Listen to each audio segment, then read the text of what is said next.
Live from the Real Asset Queen studios in Kalispell, Montana, this is the Real Asset Queen Live, the one and only show about connecting people, process, and money. Each week, you'll hear mind-blowing interviews from top industry thought leaders, as well as actionable tips and strategies that you can implement in your finances, business, or investing life. Please welcome your host, a former healthcare executive turned entrepreneur, investor, and efficiency expert, Michelle Kimbrough. Hi, welcome everybody to the Real Asset Queen. We have a very special guest today, Parker Pursell with eQRP, and we're going to be talking about how to take back control of your retirement from Wall Street. Because yes, we do have options, but we just need the tools and a little bit of knowledge, and we can actually do that. So some disclaimers: we are not financial advisors, tax attorneys, CPA, anything of the above. So anything that you hear on the show, please take back to your party that you're working with and make sure that it fits your particular situation. If you have comments for Parker, which I'm sure you will, please put them in the chat box and we will address them at the end of the interview with a live Q&A. So without further ado, let me introduce Parker. So Parker was recently promoted to president of eQRP, a company. We will greatly miss Damien, but Parker just told me that Damien will not be stepping 100% aside, so he will still be involved in the business. Lovely man. Parker's got 10 years of experience in customer service. I just learned that you came from, was it Chick-fil-A? Chick-fil-A, yep. Yeah, Chick-fil-A, which they have wonderful customer service. Like, everybody's happy. Everybody wants to serve you. So a great model to follow after. And he's very passionate about helping people break those financial shackles and become financially free. And we're going to learn today exactly how to do that. And disclosure, I have an eQRP plan and I couldn't be more happier. And the freedom that just knowing that I have control of that money, I haven't deployed it yet, but knowing that I have control of that money just really lifted a weight, because I was earning 5% a year, which was pretty good in a growth fund.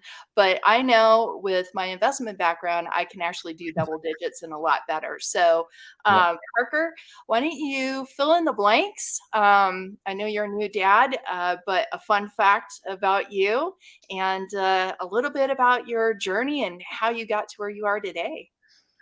Yeah, new father. So that is amazing. It's the best thing ever. Anything that I thought going into it has been not what I thought it would be. It's only been better. So super thankful to have a healthy child. It's about 9 weeks old, 10 weeks, but that's been great. Fun fact about me. I completed an Ironman a couple years ago, got into the triathlon space, and now I'm kind of trying to find my next thing. So I don't even know what that is, but that's a fun fact about me. So I love fitness, and really when you talk about how I got to where I am, 2 years ago, I was pressure washing. I was unemployed and pressure washing. And now I'm a president of a company. I don't say that as if it's just a fact. And for me, how I got from there to here was really, it's a journey in and of its own, but it's really cool to see how the Lord works, and had this company come across my path because I was one of those people that had their shackles broken financially.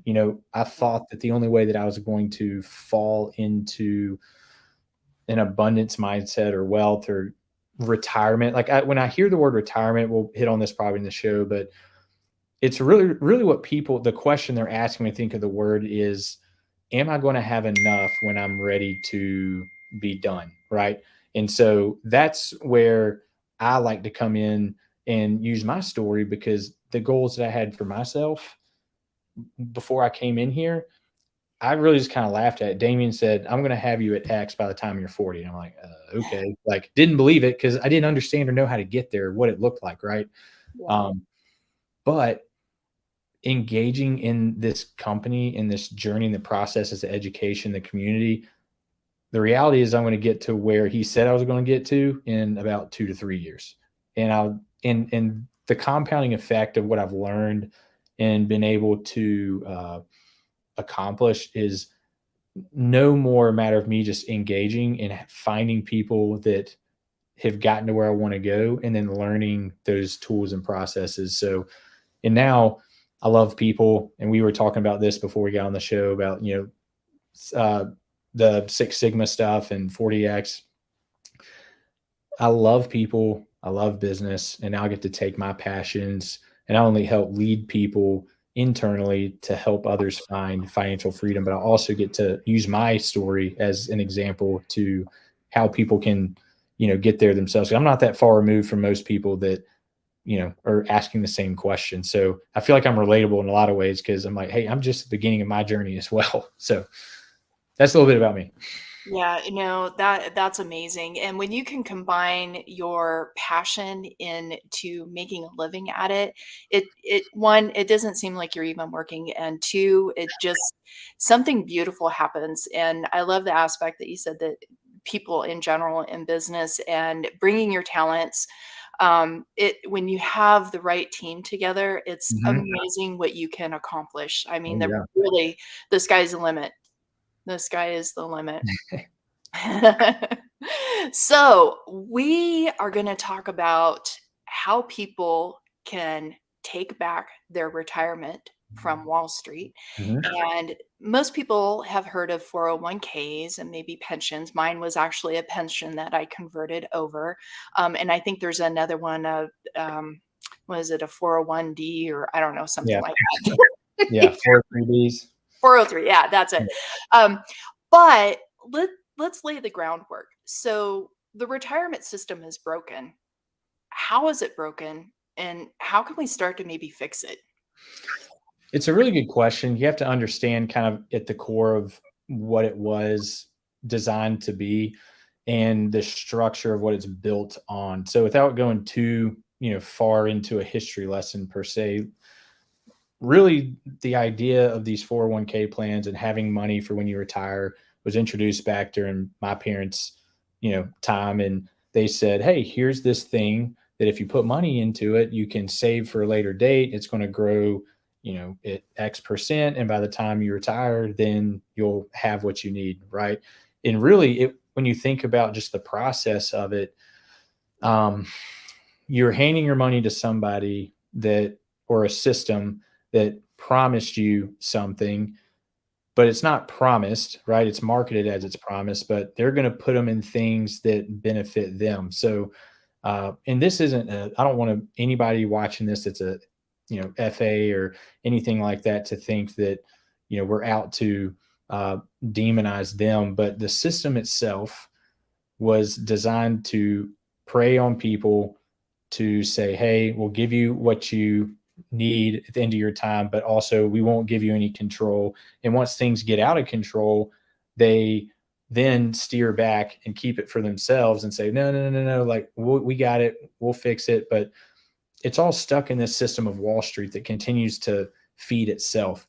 And so that's why they have Wall Street and Main Street, right? So it's this idea of giving control to someone else to help you get to where you want to go. Not that there's anything wrong with having mentors and people that help you, but it's having the flexibility to pivot and do something else if you want, right? And so for us in our company, really the founding of it happened when Damien, our founder, was completely wrecked by the 2008 market crash, right? So all these things happened outside of people's control and they lost everything.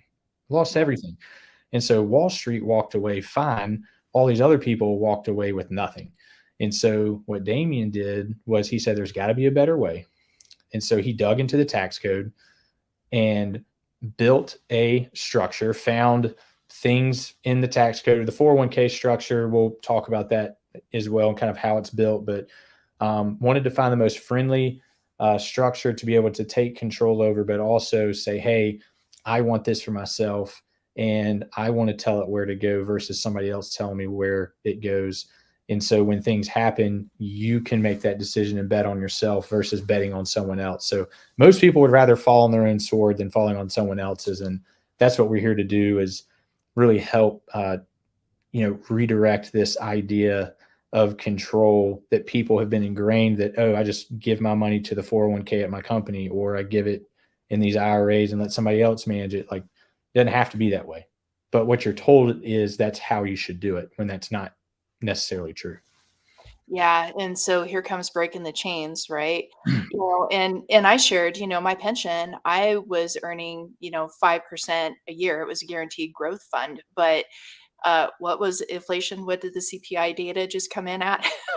So Yeah, like, how are you going to beat inflation? You can't. Like, no, you can't.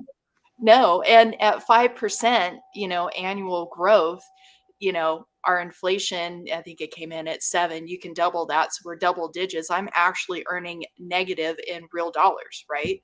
Yeah. So, you know, so it was time to look at something. But Yeah. you're right.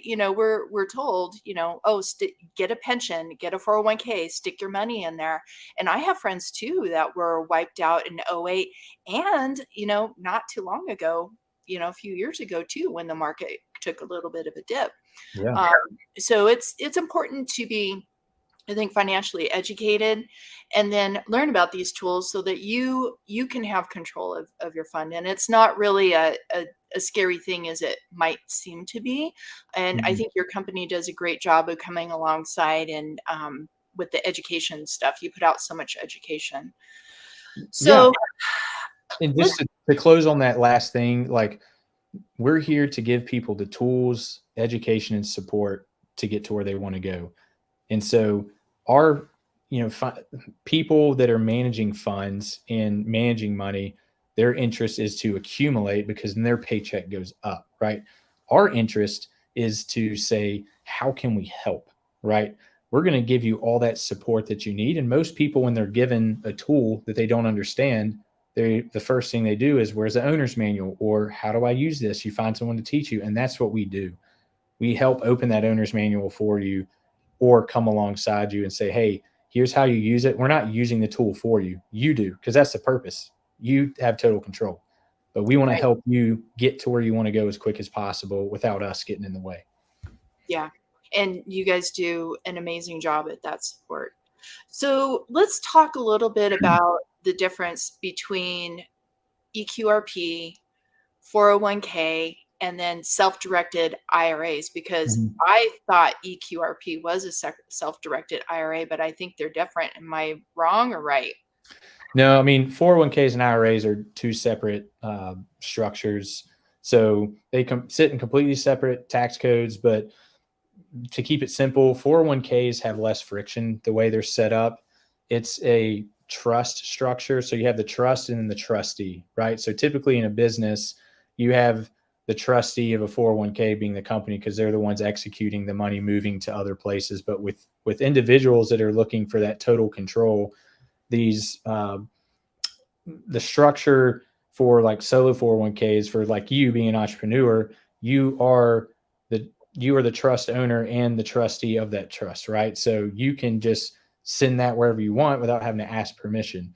IRAs, the way they're set up, they're retailer based, so anybody can have them, but there's a lot more friction involved when you start thinking you got the custodians, and then you've got the banks. If you want a check, it's not checkbook controlled Mm, like, and most people think, because that's what they're told. They're like, oh, well, self-directed IRA, I have checkbook control. It's like, no, you don't, because you have to run through a process and system to ask permission to get them to send it. Versus if you came to me, Michelle, with a great deal, and we were at lunch and you said, hey, Parker, I got one spot left, but I wanted to save it for you if you wanted to invest. And I'd be like, well, I'm cash strapped, but I got some money in my retirement. I'll just, wire you the money right now. Here, I'll write you a check in as little as 5 minutes. I don't have to ask permission. I can just do it.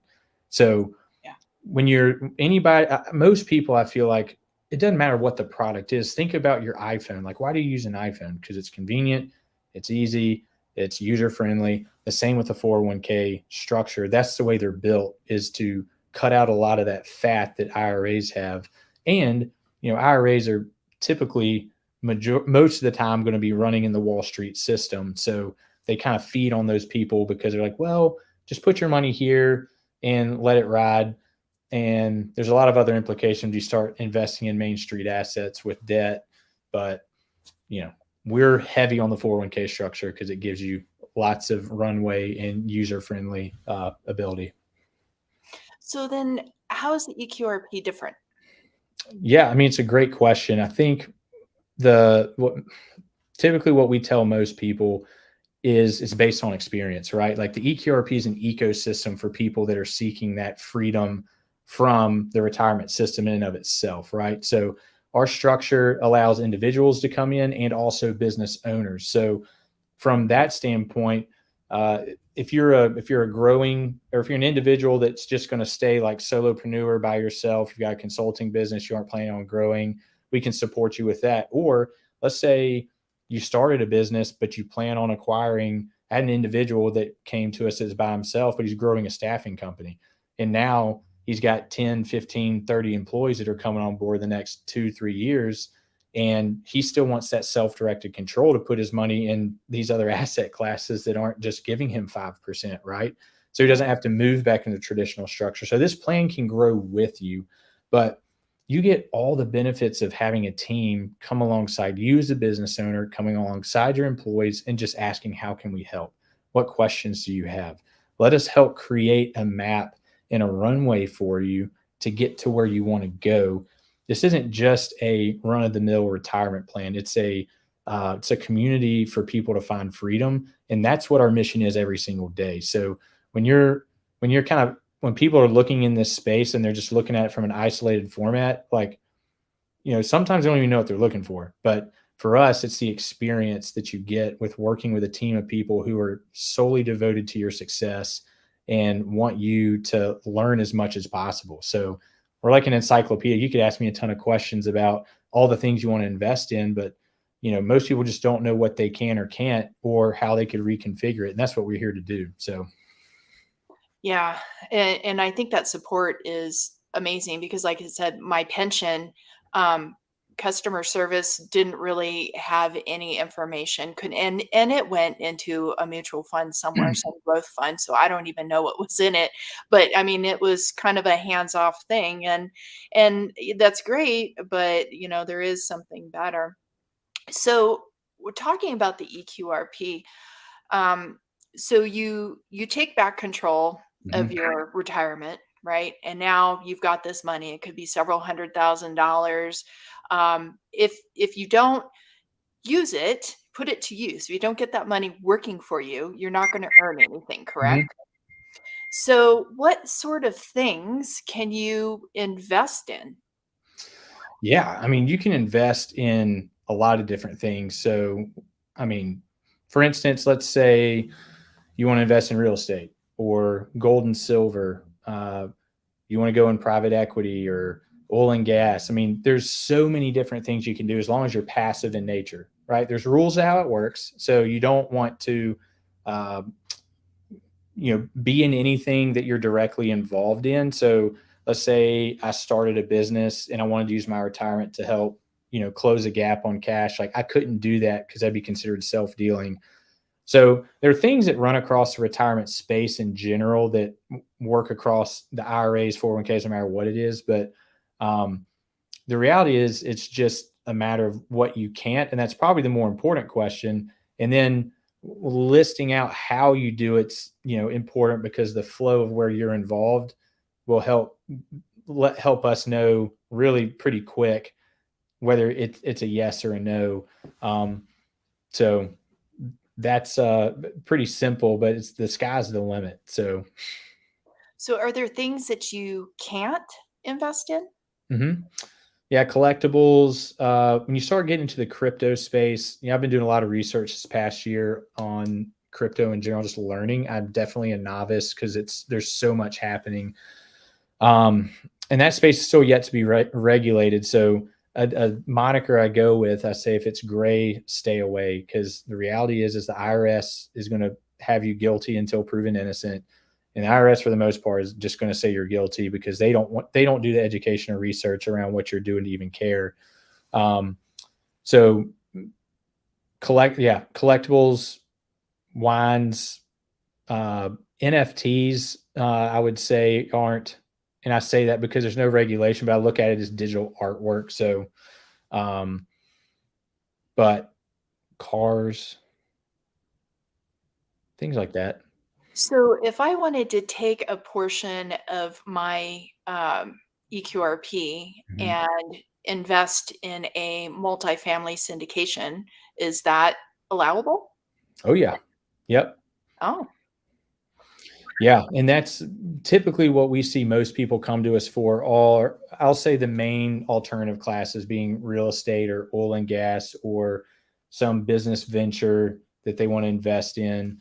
Um, and when you start getting into the debt play, that's where the 401k space definitely helps you, because debt is your friend inside the 401k. If you do it in an IRA and there's leverage involved, there's a massive tax hit. These companies don't tell you about it, nor do syndicators when they're talking about it, because they don't understand the retirement space. They know that there's a tool that allows them to access their investors' money, but syndicators have to ask the question first: am I doing right? Is my deal setting my investor up for success, not only for the returns, but also where are the threats with these tools that I'm giving them? And a lot of the times, these investors, and they don't, sorry, I'm getting on a soapbox, but I'm like, yeah. you got to think through it like this. If you're giving them a tool that's going to give them a tax hit and you're saying your deal's so great, like, okay, play your great deal out with this tool.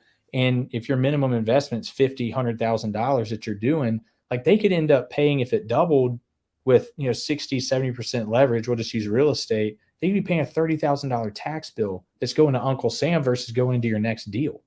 Mm. So like, why would you not do the proper research on the tools that are out there? And the objective, they would say, is, well, I don't have an active business. It doesn't matter. You don't have to have income to have a 401k. You just got to have business activity. And if losing out, if you want to pay $30,000 for a tax bill and you don't want to go do some like type of affiliate marketing or go dance on TikTok for 5 hours a week and say you're trying to collect income. Like, there's so many different ways you can do it. There's no reason why you shouldn't be able to use this structure to help invest in your future.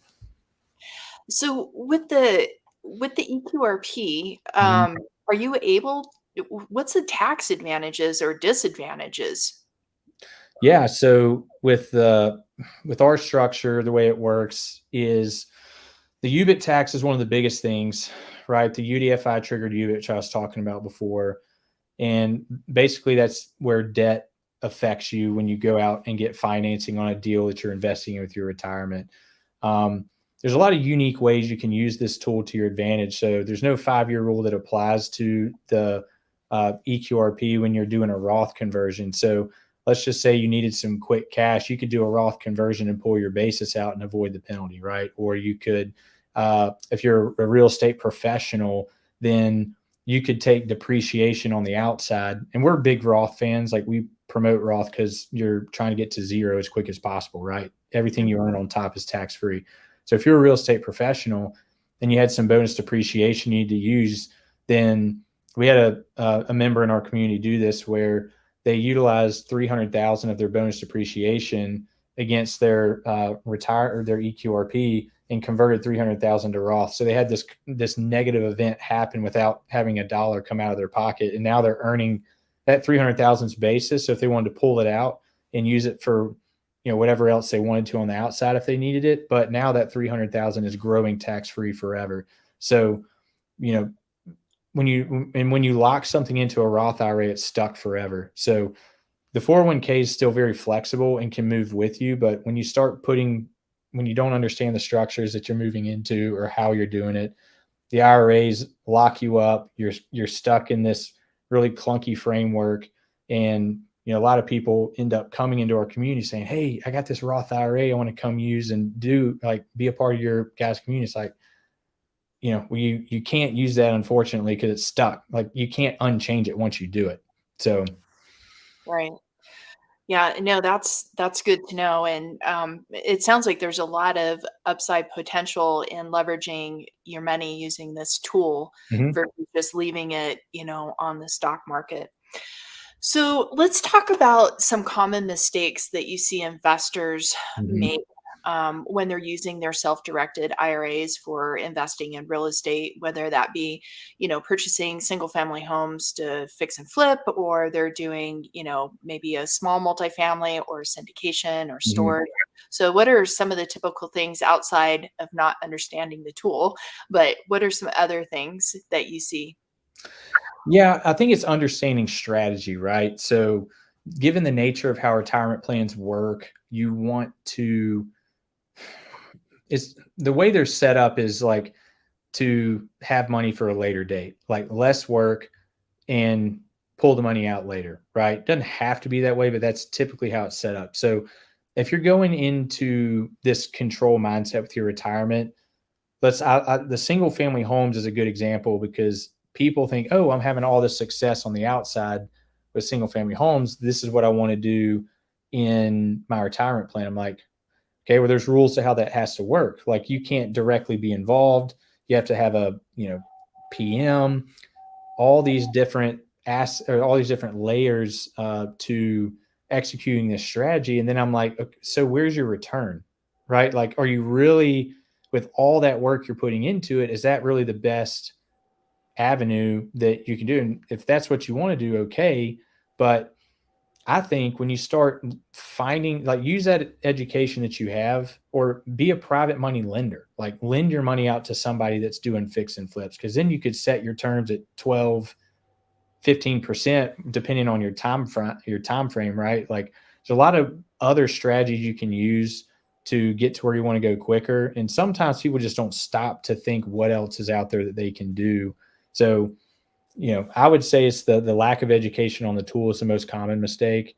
And then sometimes the strategy is the mistake because they end up chasing something that might work for them on the outside because they have more bandwidth to do that thing, but it's not necessarily the best strategy inside of this tool because there's limitations to it and it's not apples to apples. So, you know, if I see a deal that I know, like, and trust, and it's saying, oh, well, you could get 15% on this, I'm like, well, yeah, and I don't have to do any work. Okay. Like, why are you going to put more work into something and get 15% versus less work and still get the same return? Yeah, and I think that probably goes back to investing basics, right? So, Yeah. what is your investment philosophy and Mhm. what is your investment, criteria? And I say no to stuff all the time because that is not what I'm set up to do, like buying businesses. That is not in my investment criteria to buy Mhm. businesses. And when you start allowing, scope creep to come in, now you're investing in everything and anything and chasing all these shiny objects. And I don't know, I'm really big on just let's do one or two things and get really good at that, and because you can't know it all, like you were saying, people try and single family homes is a great thing. I did the math one day because I think everybody starts with single family homes, right? Mhm. They think it's a great investment thing. Well, when Yeah. you actually do the math, you know how many single family homes do you need to acquire and run efficiently to replace your current income?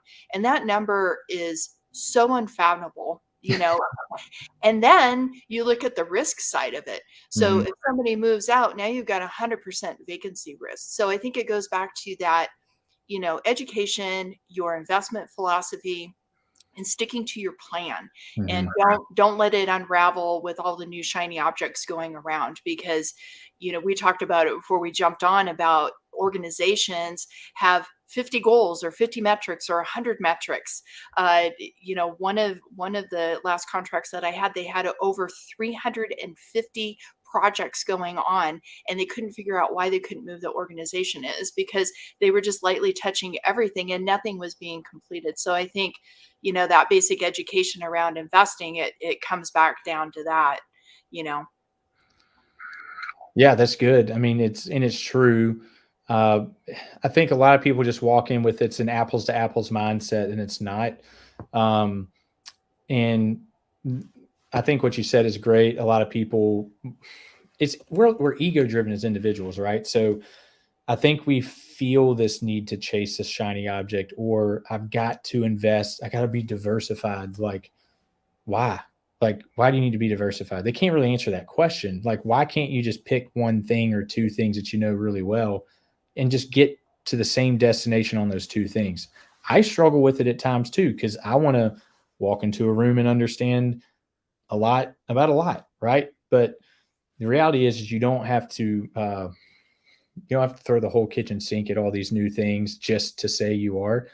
And education is where it starts, right? And so the deeper you get into it, you'll find what you like and then just chase that. And then when you start testing it and you see the return, it's just that positive reinforcement. Oh, like I kind of understand how this works. And then it ain't broke, don't fix it, right? Like, so I like that concept of going deep versus wide, because you'll get to where you want to go much quicker and you'll be more knowledgeable in that space. For sure. And then if you look at the learning curve, Mhm. trying to learn a new investment, um, there's a lot.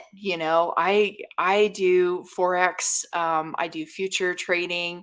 If I was to jump into another space, I do gold and silver and the indices. But if I was to look at oil and gas, there's a lot that you have to know on the back end in historical and the things that affect that spot price in order for you to understand the technical analysis on it. So if you're always chasing those things, you're always learning.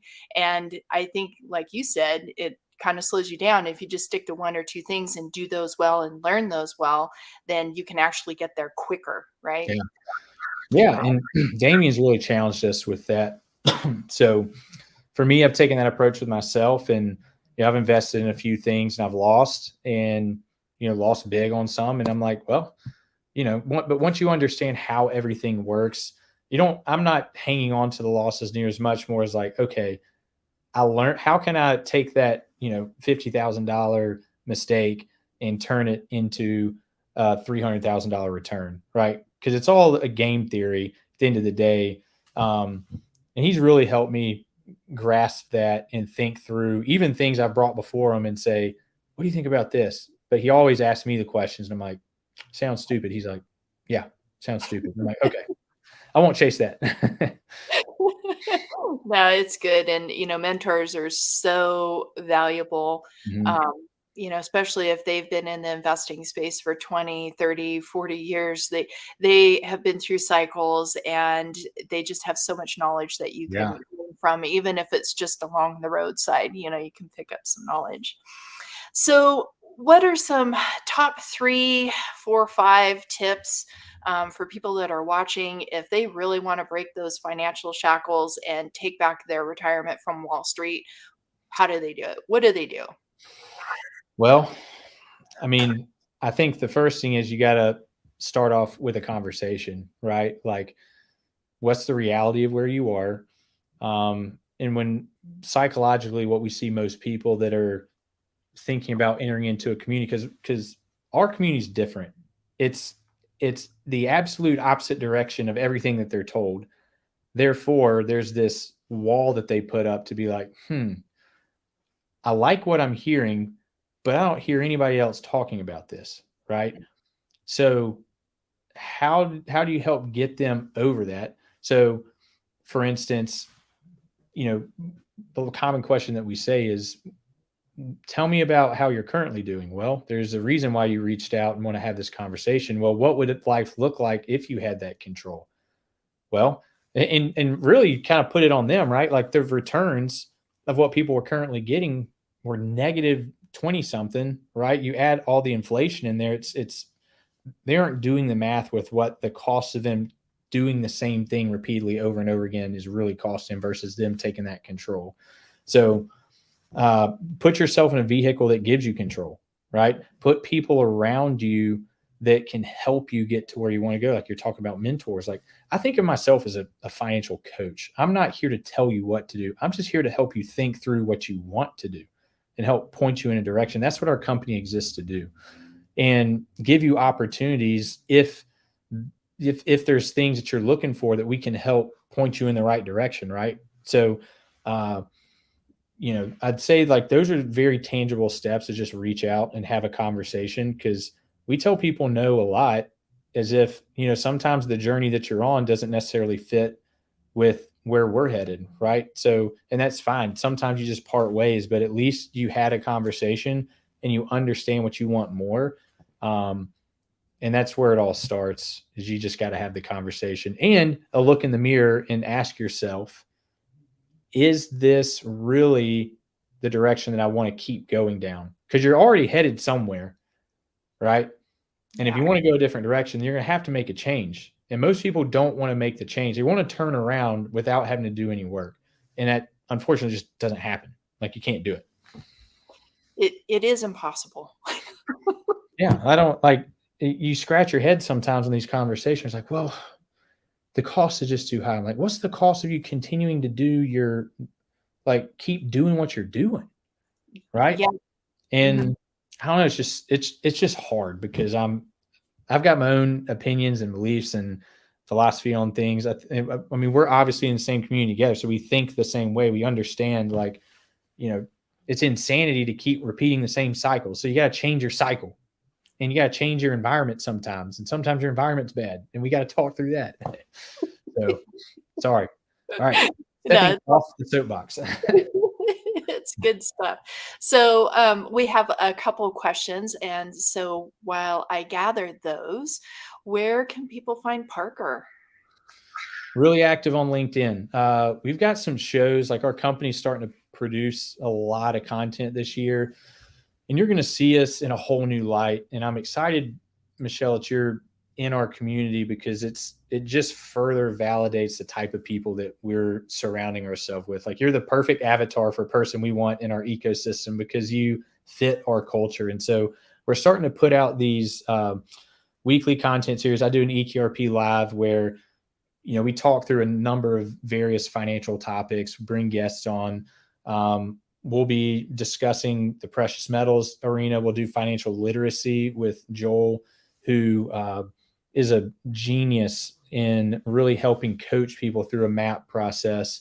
So LinkedIn's a great spot to find us and find me specifically. But you can go to eqrp.com as well. And we got a new website being launched here soon, should be any day now. So that's going to be really exciting to see as well.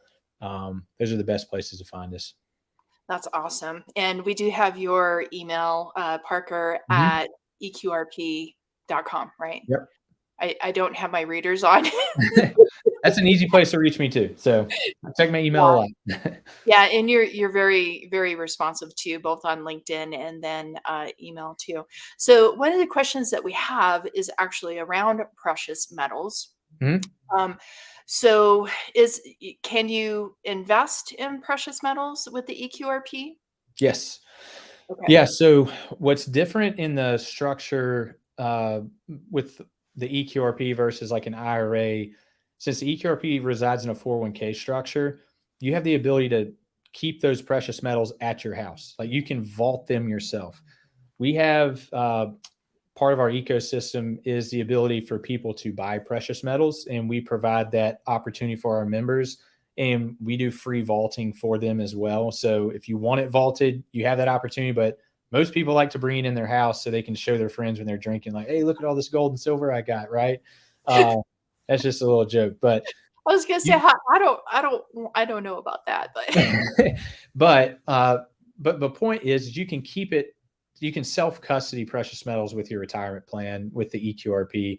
You can't do it with IRAs. And where we had that big explosion happen in the self-directed IRA market was around precious metals and someone taking custody of those, and they were hit with a massive penalty and fine and really imploded their whole retirement plan because of it. So, but a lot of people, if you want more info too, like, I'd love to provide resources for you if you're interested in what that looks like for yourself. But a lot of people use that as an allocation of their retirement is precious metals. And I think it's a smart idea. This isn't financial advice, but it's a great hedge, right? So it's been around since the dawn of time. Yeah, and it is a great hedge, because keeping your dollars in the bank is not doing you any justice, right? Really? No. So the process, if you wanted to purchase precious metals, I know that your company also has a branch of it that provides that. But Yeah. because I know when I buy metals outside of, my plan, I just call my broker and I tell him what I want and I wire the money or pay the credit card or whatever, and then he ships them to me. So is it a similar process? Do you have to get approval? Do you have to jump through any hoops? Yeah. So it's built on relationship, who we interact with because of our system and our process. So the reason we say we engage our members is because we've built relationships with them. And only in special cases will we go outside our community and sell because of how the process works. But Taylor Huff is president of My Gold Advisor, and he'd love to have a conversation with you. He's on LinkedIn too, so easy to find if you have any questions. But process is really simple. And let's just say you were in a position that you needed to get out of really quick. Our members have the ability to essentially get cash same day if they wanted to trade out of what they had to get some cash. So we try to make it as friendly, as quick and efficient as possible for you to, execute the strategy that you want. So what if you have a long stemming relationship with your precious metals dealer? Can you use them or do you have to use your branch? Oh yeah. I mean, you can use anybody you want. So it's just making sure you're abiding by the rules. So if you buy it with your retirement plan, just make sure that anytime you sell, right, all those monies would go back into your retirement plan. You couldn't, take that for yourself. And if you have a lot of gold and silver, make sure your allocation is appropriate. If you're keeping it all in the same spot, you'd want to make sure that this is your retirement pile and this is your, fund pile or whatever outside your retirement plan. So it's important to keep it organized. Good advice. I think they call that commingling. Yes, commingling. Don't do that. No, don't do that unless you like orange, right? If you like orange. Yeah. Yep. Commingle all you want. Well, Parker, I think that's all the questions that we have. There may be some more in the LinkedIn comment box. So if you had some questions after this, place them in there, tag Parker. He is really super responsive and he will answer your questions. If you'd like to set up a call, reach out to him. And you can do that there. Parker, congratulations on your promotion and being a dad. Thank you. 9 weeks into it. I'll check up on you in a couple years. See how that's working out for you. Seasons. Everything's a season. That's right. That's right. So thanks so much for coming on. It's always a blessing talking to you and sharing knowledge with you. So thank you. And thanks everybody for tuning in, and we will see you next time. All right. Thank you, Michelle.